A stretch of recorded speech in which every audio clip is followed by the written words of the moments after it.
Are you awake? I thought I heard you get up. Yeah, I'm awake. Sorry, I just can't sleep. Are you thinking about him? Yeah, a bit. Usually get back to sleep, my love. I'm fine. No, it's okay. What else is on your mind?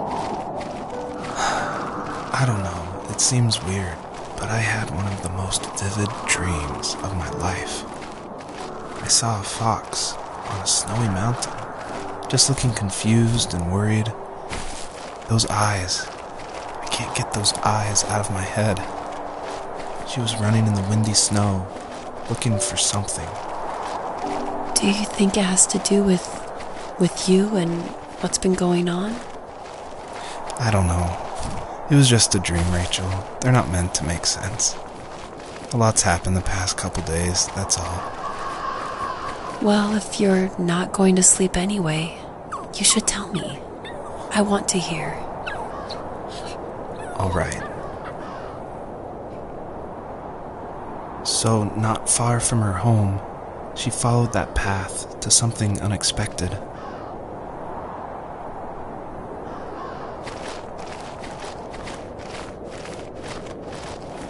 She couldn't stay, though. She had to find her other 2 children. So she took that path. She followed it towards something ancient. Something with answers.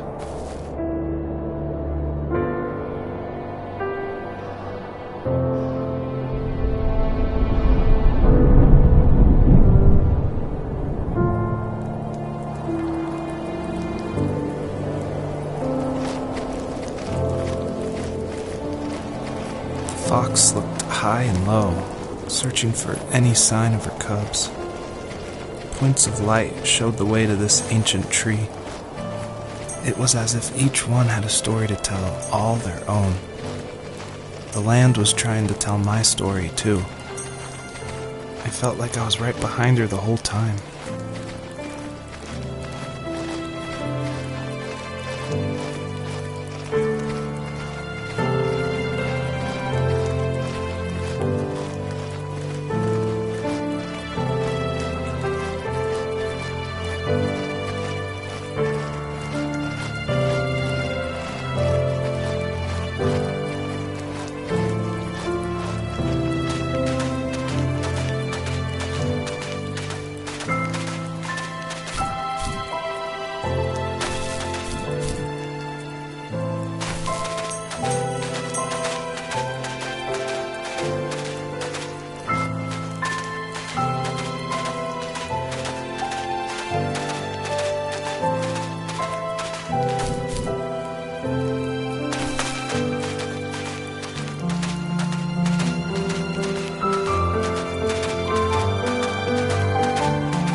Did for a living?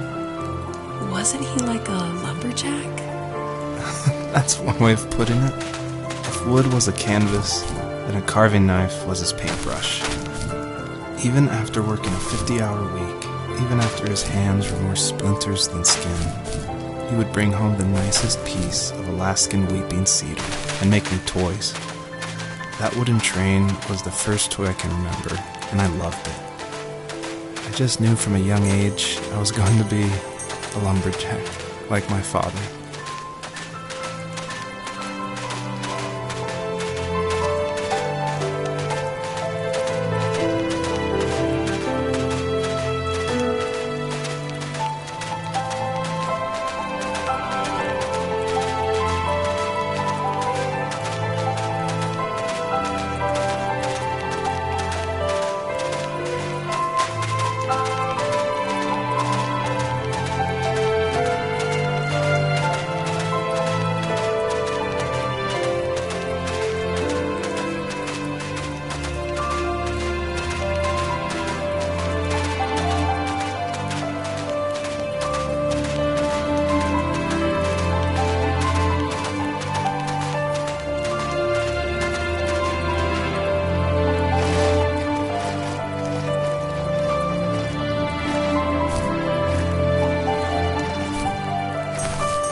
Usually those kids would leave me alone, but somehow they could tell I was different.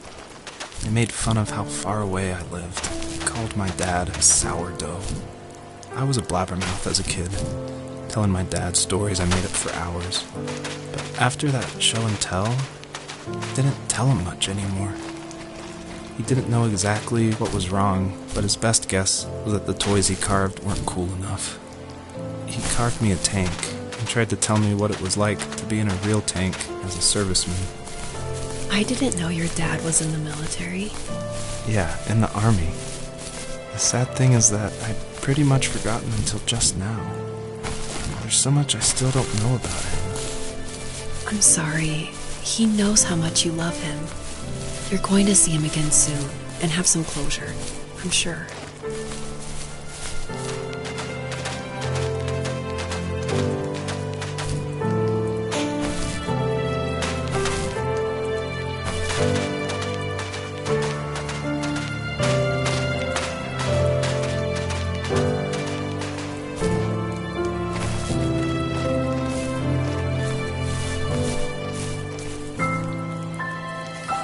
The older I got, the more I withdrew. I asked myself, why talk to anybody anyway? Why bother when I'm happy by myself? I started drawing a lot, mostly animals I saw in the woods by my home. I then imagined designing my own hideouts with things like TVs and pantries full of chips and cookies. I think that idea of leaving home and drawing blueprints started my career. I found a lot of solace in that. I'm not surprised, but I did the same thing, you know? There's something special about having a place to call your own.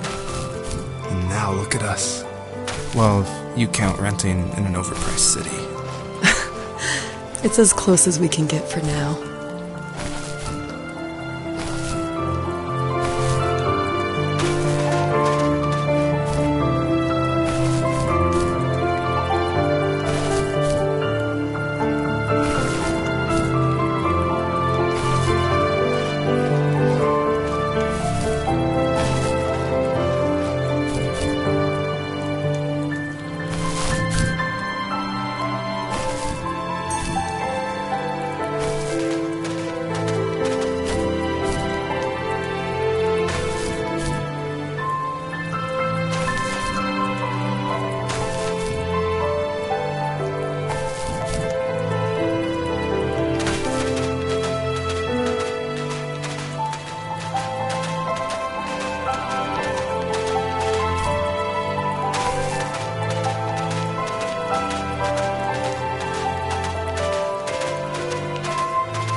As a kid, did you ever do show and tell in your class?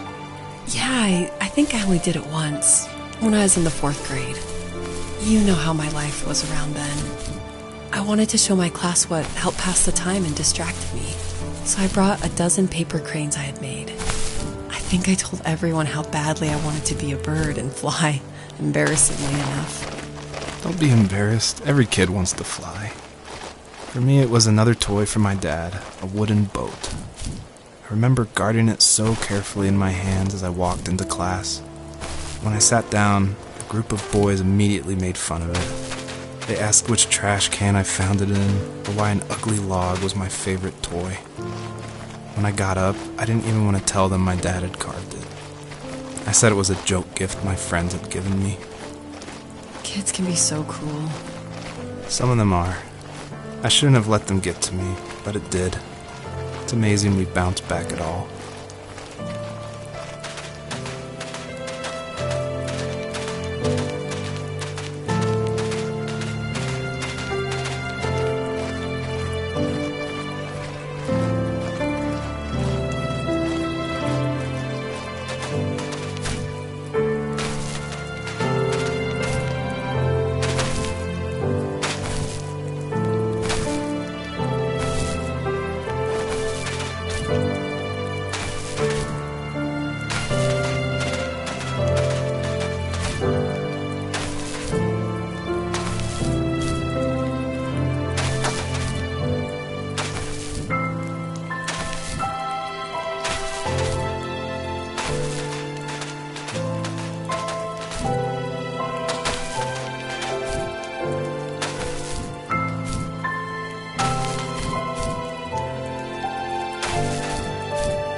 My teenage years were full of sketching, angst, and trouble. I wasn't popular or unpopular. Maybe just forgettable. I guess that gave me a sense of freedom, so I hung out with crazy kids, doing crazy things, even though I mostly just watched the chaos ensue. We did it all. Put fireworks in mailboxes, hide roadkill in people's garages, break windows of the barber shop in Anchorage. My dad was furious, but he was so busy working he couldn't do much to stop me from going out. I think being an adult means there's no one to stop you making hard decisions. He had to make a living, and he couldn't be in two places at once. Yeah, I realize that now. But at the time, I was sure he was more interested in growing his business than what was going on with me.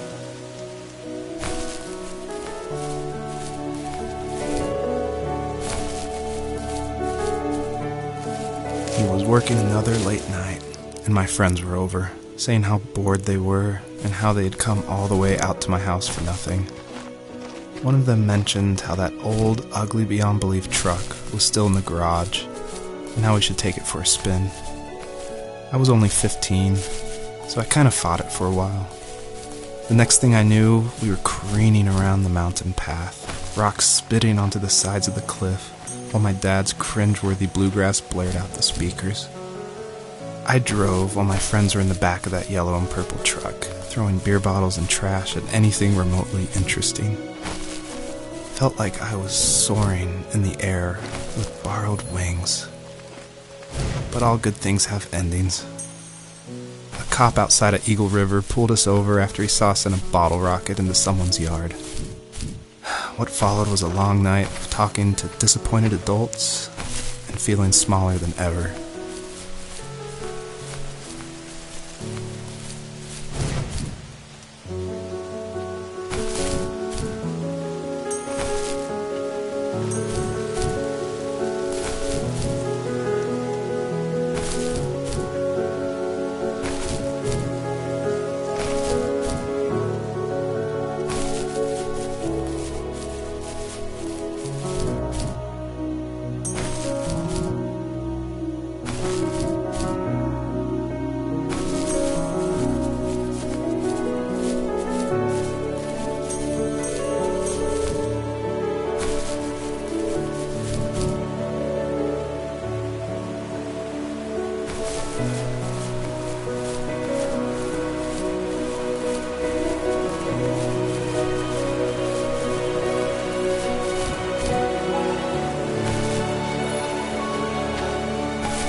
After he drove me home from the police station, I blew up at him, saying how I never wanted to be like him, how I was going to be someone and leave that hick icebox for good.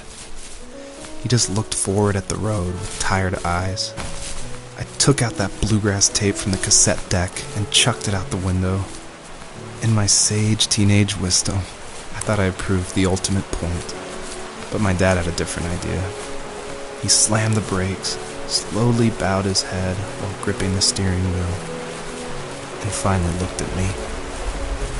All he said, like it was a polite request, was, "Make this right." I sat there in silence, fuming, but I eventually got out and combed every square inch of the woods, muttering profanity after profanity. I found it 30 minutes later, near a small waterfall off the road. I went back to the truck, put the wet tape back in, and sure enough it worked. We didn't speak another word to each other the rest of the night. Wow, I knew you were a crazy teenager, but... It's hard to believe, isn't it? It surprises me too. It's like I didn't really know who that kid was back then. I bet my dad thought the same thing over and over. It's almost like he was saying, make this right, to himself, more than to me.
My friends would laugh about that night and talk about how crazy it was, and I laughed along, pretending it didn't bother me.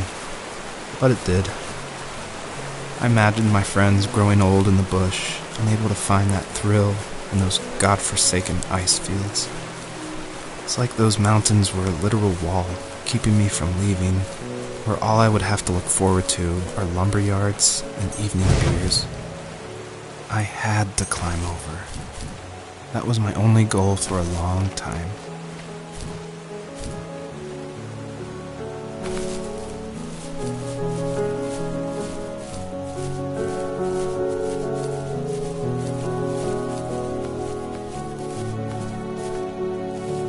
If there was some way I could take my love of drawing and turn it into a way of escape, nothing would make me happier.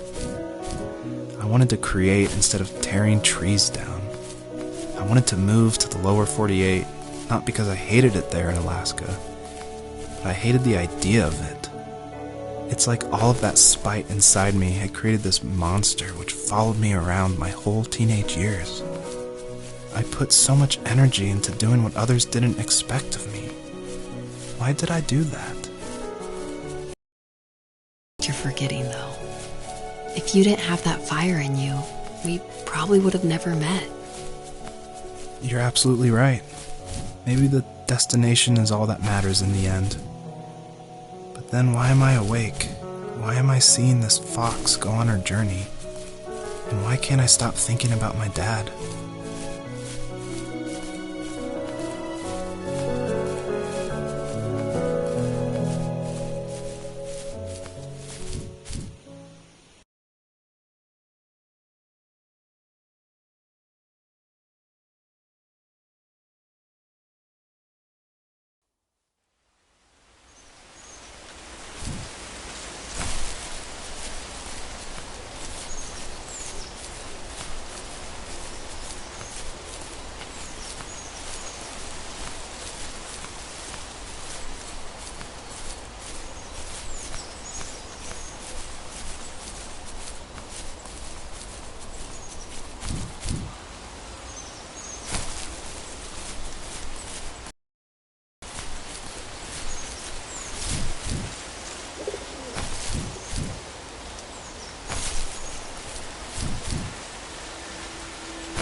Even at my most distant, at the times when I detested him the most, he kept reaching out.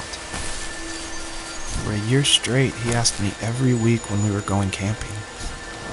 I thought he was just dense. Eventually, to shut him up, I agreed. We carried out the worn lawn chairs from the garage and set up a cinder block campfire at the site we'd always used behind the house. We walked down the mountain path, talking in the warm sunshine we only got a couple months of the year. Those 3 obsidian rocks shimmered alongside the shore, almost like sparklers pressed against a dark window. I'll never forget that wet stone on my feet, or how those massive mountains looked even bigger in the lake's reflection. I felt small, but grateful. As the sun set, my dad found something I hadn't seen for a long time. The tree where I'd made my first carving when I was 6. I hadn't even carved it. My dad had helped me, but I still called it my tree. Something about seeing my name there made me open up, and we talked about everything that night in that old camouflage tent. I told him how much I loved sketching and design, and how it would be a dream to study architecture in Seattle. I told him how I didn't get along with my friends much anymore, but that I didn't mind being alone. He told me he was there for me, and he joked that if all he had to do was write my name on a tree to finally get me to talk, he would have left me carved logs with novels on them in front of my room every morning. I don't know why it took me that long to realize it, but it was then I knew how much he had sacrificed for me.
On our property, there were old abandoned pieces of a shed and car long left unused.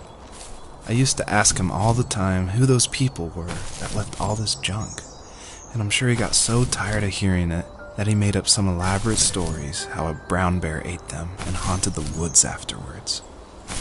What's funny is I think it made those people seem more real. Growing up thinking they were still hanging out like they couldn't say goodbye. I used to tell my friends how I could swear I saw spirits move near the water, and that always freaked them out.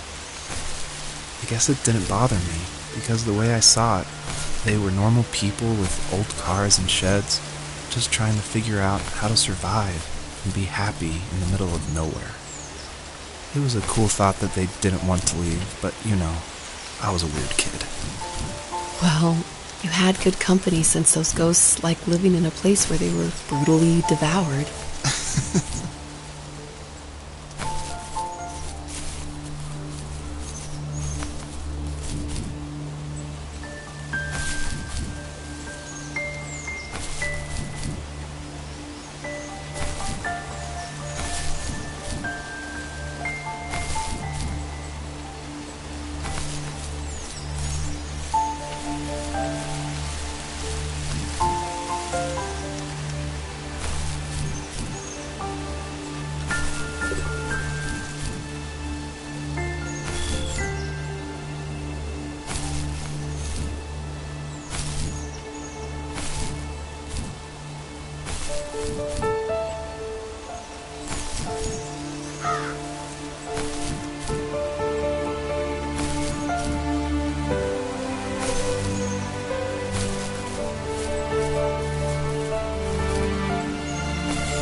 built a lot of stuff in his free time.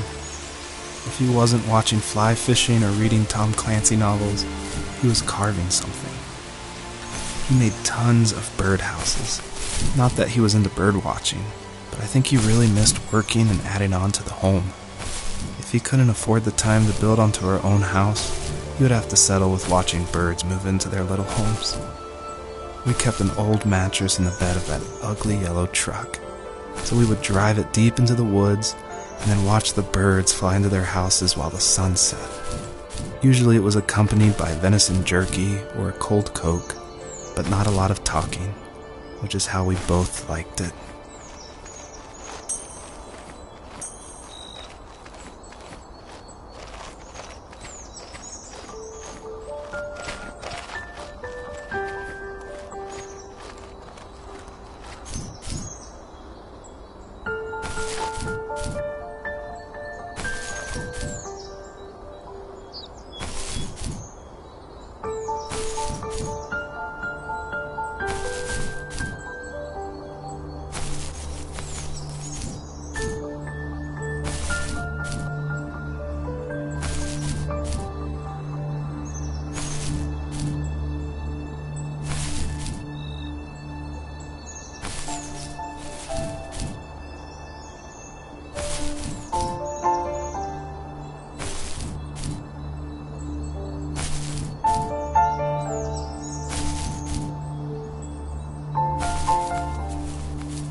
We were happiest underneath the evergreens.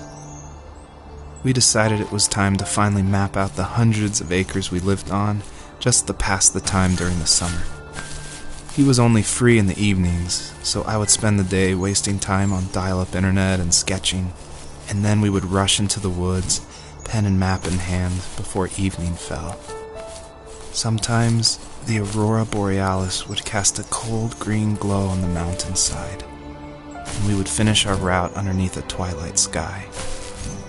Sometimes I was lonely during those summer days, but there was comfort in the routine. A lot of teenagers aren't looking for the daily grind, though. There's nothing wrong with wanting to get out, to leave your childhood home. You wanted to progress, to make something of yourself. Yeah, you're right. That house. I'm sure it's the same as how I left it. Then why does it feel so different?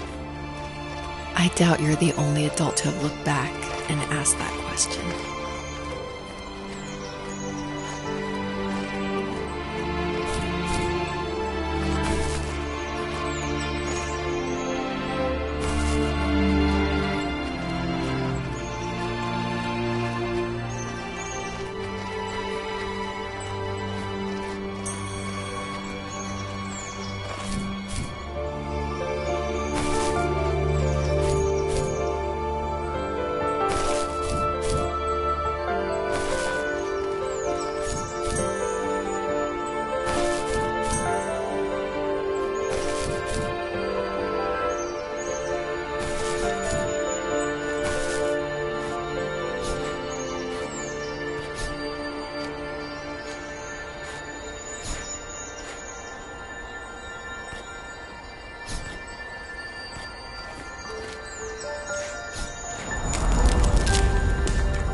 The perpetrator stood nearby, unfazed, like nothing was wrong.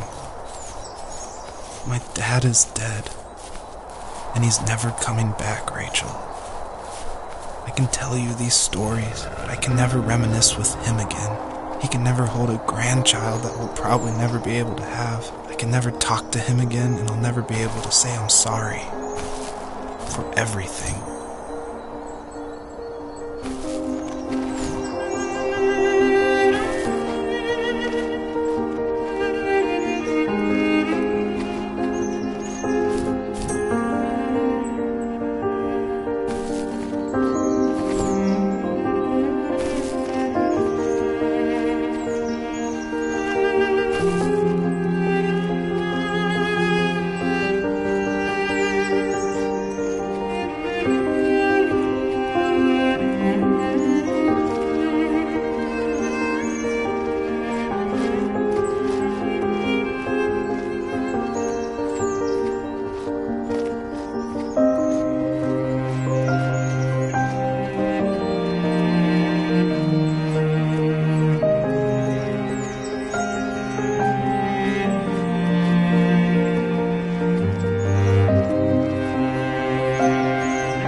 Joseph, you can't go to sleep feeling like this.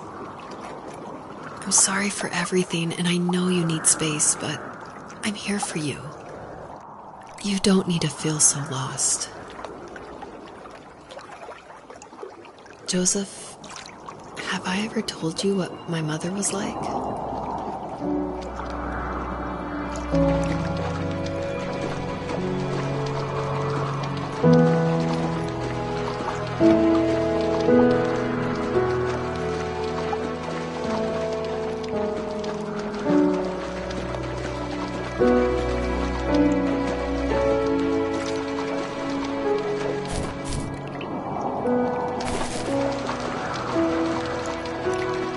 You know what it's like not to have a mom at home. And you know how hard that made my childhood.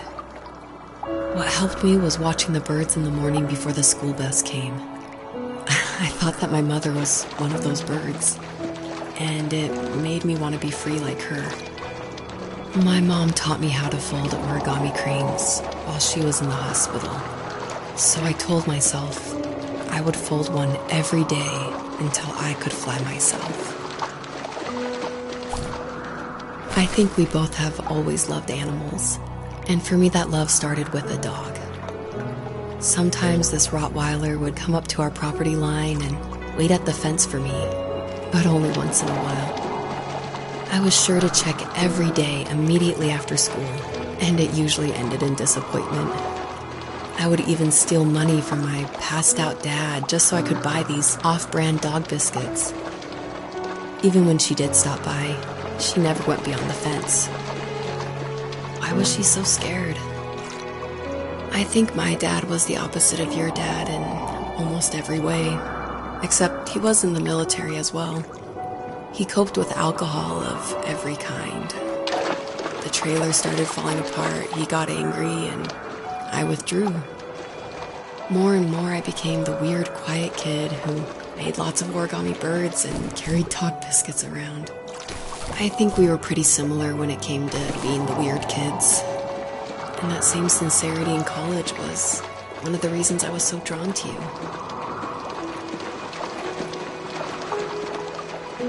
Life got worse and worse, and at one point, I really didn't think I could survive another day with my soul still intact. I had no real friends, let alone neighbors, since we lived in the middle of nowhere. I should have talked to my teacher, but I was scared what he would do if he found out. As I waited for the school bus one morning, I walked around until I found something in an abandoned shed. Something I can't put into words.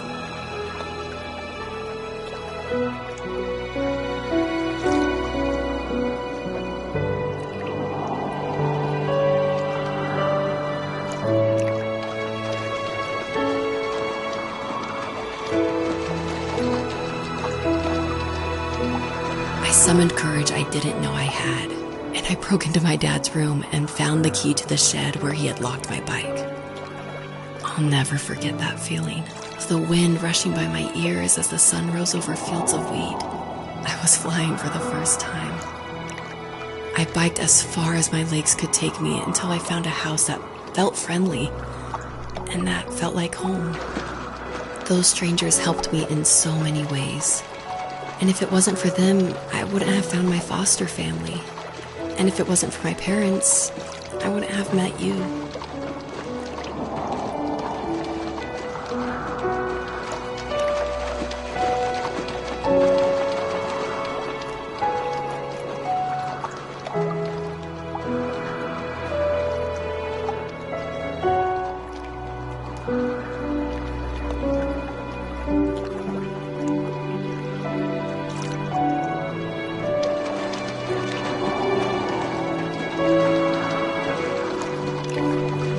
You have strength, Joseph, and you're not as alone as you think.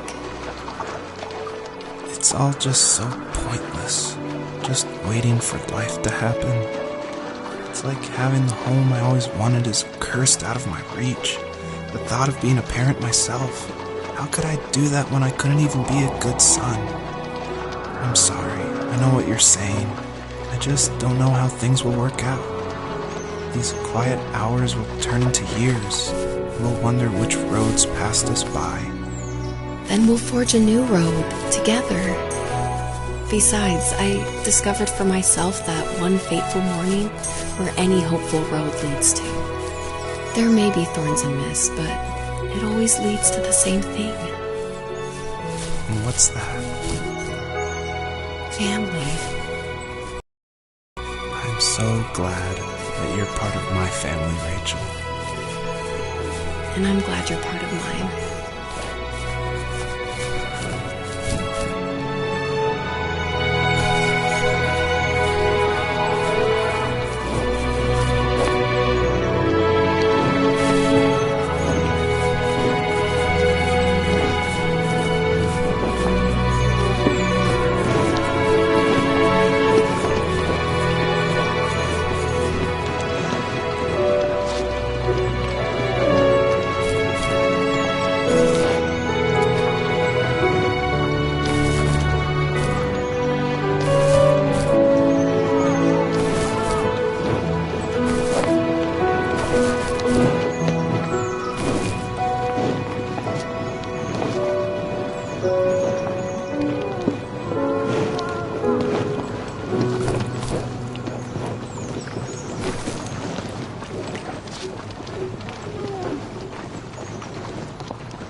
The fox knew her last cub would be waiting for her at the first tree. She was almost there. The rain cascaded onto the jade valley where the entrance to the tree was. Life was protected there, because that's where life began. It was now only a mother and a daughter left. Items from my life still dotted the ground as she moved closer to her destination and destiny.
At the end of high school, I felt something I hadn't felt in a long time.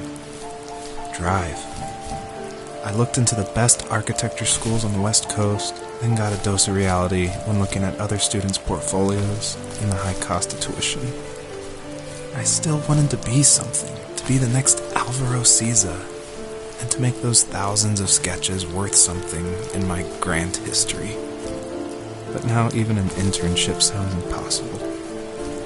Siza helped me understand how essential emotion is in architecture, and he also said light is the real composer of space. I like to think these glints of light, like not finding a job or even a strange dream about a fox, are something I should be thankful for, even if the illuminated space is something I'm less than comfortable with.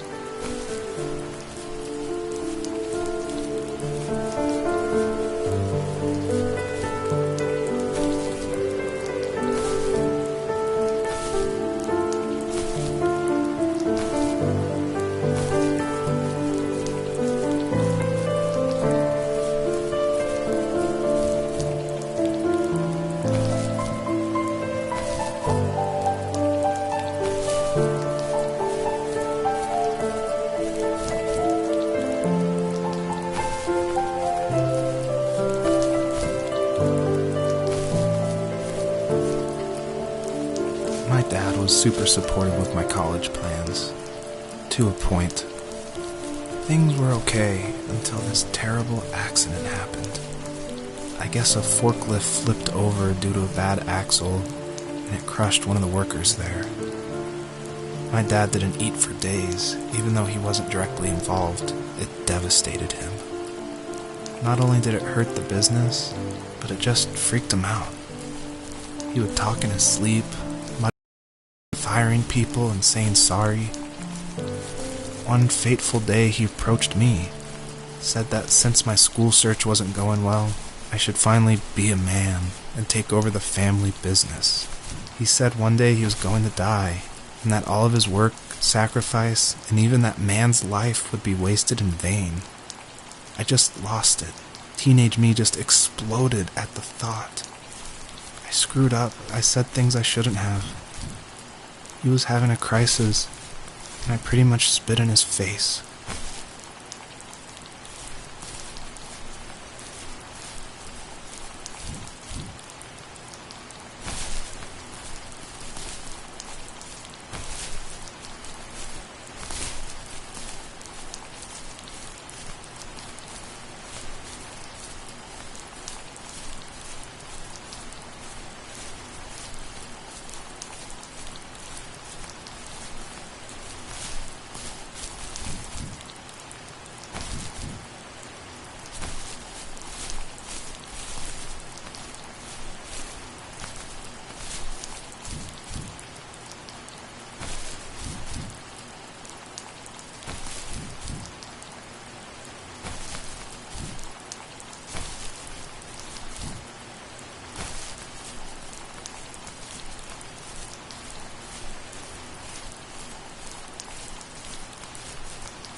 Was that the last time you talked to him?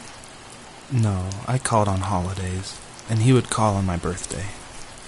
I guess we acted like nothing ever happened, which was stupid. Didn't want to ask about his lumberyard, and I'm sure he didn't want to ask about my job search. I never went back and visited. I think the last conversation we had was about what movies we had seen and what exactly a best boy is in the credits. I thought he would be here so much longer.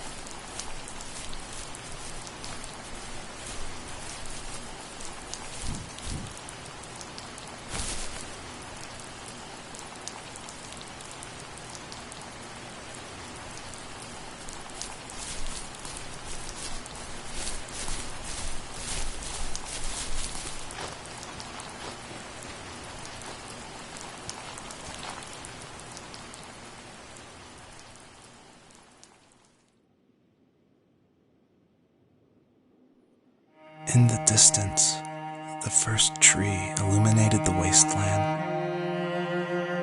She couldn't go home anymore. She did the only thing she was capable of: moving forward. My dad died alone in the middle of the wilderness. I should have been talking to him more. I should have done a lot of things differently. If the first tree on earth brought life with it, if it taught the birds to sing and fly and showed saplings how to grow, what could it do for us?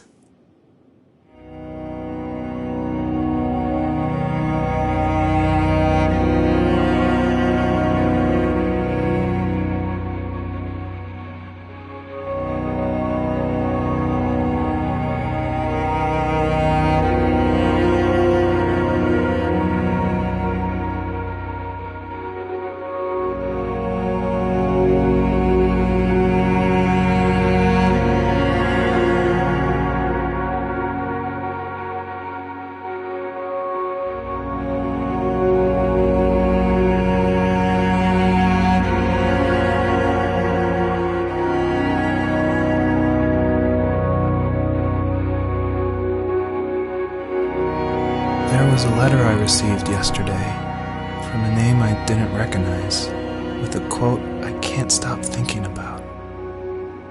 Death is not the opposite of life, but a part of it. More and more, I'm realizing one important truth.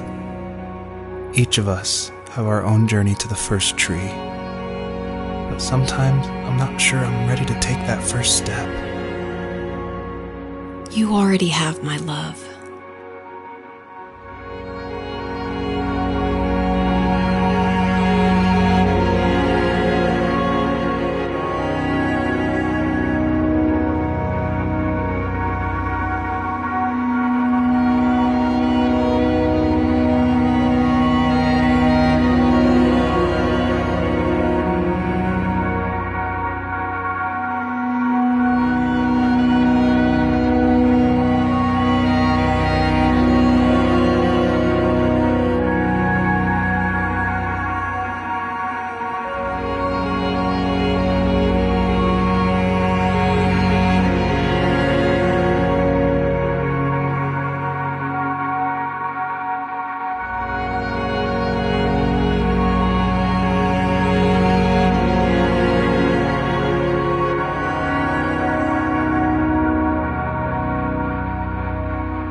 Your journey was over, but I have no idea. It was only a dream, a distraction from tomorrow. I don't think dreams normally bring back to memory so many important feelings. Maybe it was just a dream, but it was also a gift. Yeah, I suppose. But tomorrow we're getting on a plane to the last place on Earth I want to be. The only person that would have made the trip worth it is gone. You're going to see him and be with him one last time before you say goodbye. I have one last quote for you by Emerson. sealed in an imaginary letter from me to you. It is the secret of the world that all things subsist and do not die, but only retire a little from sight and afterward return again. Go to sleep, my love. We have a big day tomorrow, but I'll be there with you every step of the way. Thank you. Thanks for listening. Good night, Rachel. Good night, Joseph.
What the hell?